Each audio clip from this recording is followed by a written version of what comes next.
There's something magical about 1970s luxury cars.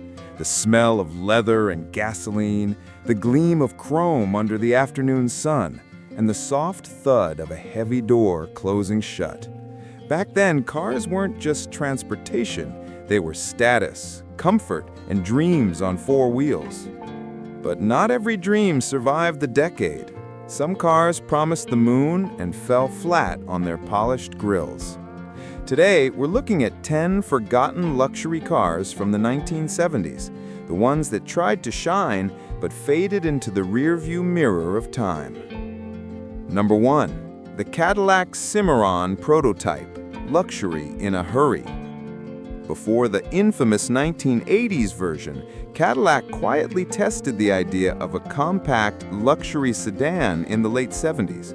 It was supposed to bring Cadillac comfort to city drivers, but the Cimarron prototype felt more economy than elegance. Small, underpowered, and not what Cadillac buyers expected. The idea sat on the shelf, only to reappear years later and flop all over again. Sometimes the world just isn't ready for luxury compact.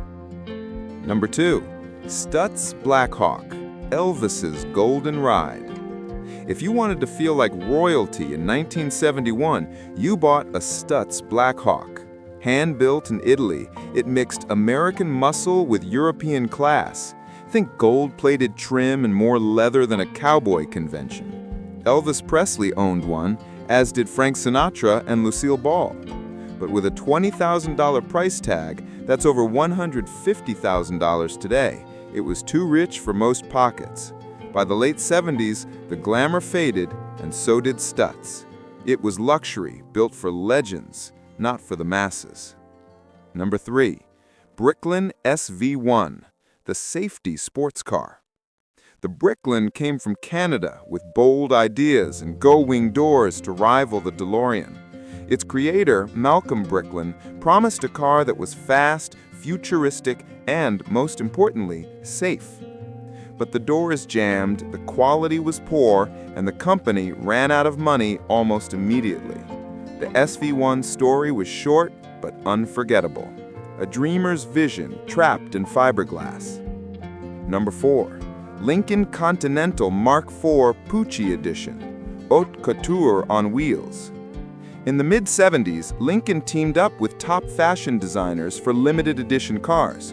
The Pucci Edition Mark IV dripped with luxury, patterned interiors, deep plush seats, and enough chrome to blind your neighbors. It was beautiful, but also a little too much.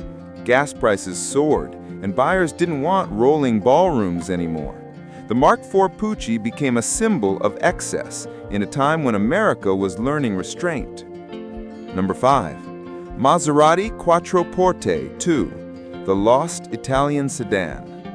After the oil crisis, Maserati tried something new, a luxury sedan powered by a Citroën engine. The Quattroporte II was sleek, elegant, and built for European aristocrats, but it arrived in the wrong decade. Citroën went bankrupt, production stopped, and only a few were ever made. Today, the few that survive sit like forgotten sculptures, proof that beauty alone isn't enough to save a car. Number 6. Aston Martin Lagonda, luxury goes digital. In 1976, Aston Martin unveiled a sedan so futuristic it looked like something from a sci-fi movie. Inside, glowing touch controls replaced traditional gauges, decades before Teslas and touchscreens.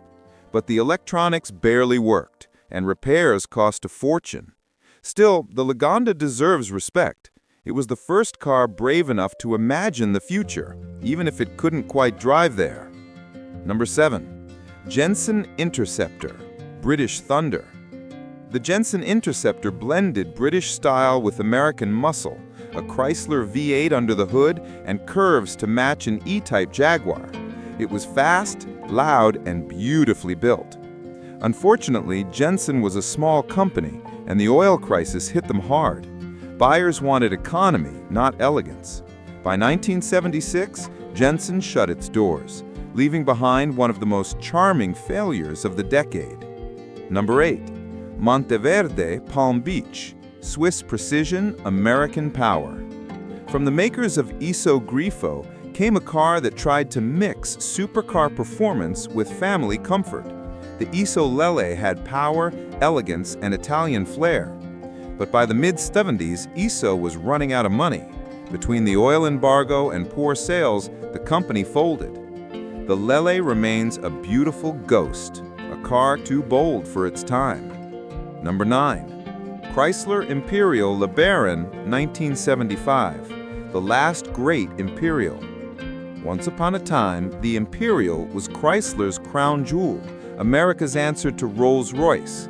The 1975 LeBaron tried to keep that dream alive with thick carpets, opera windows, and a whisper-quiet ride. But the 70s weren't kind to luxury giants.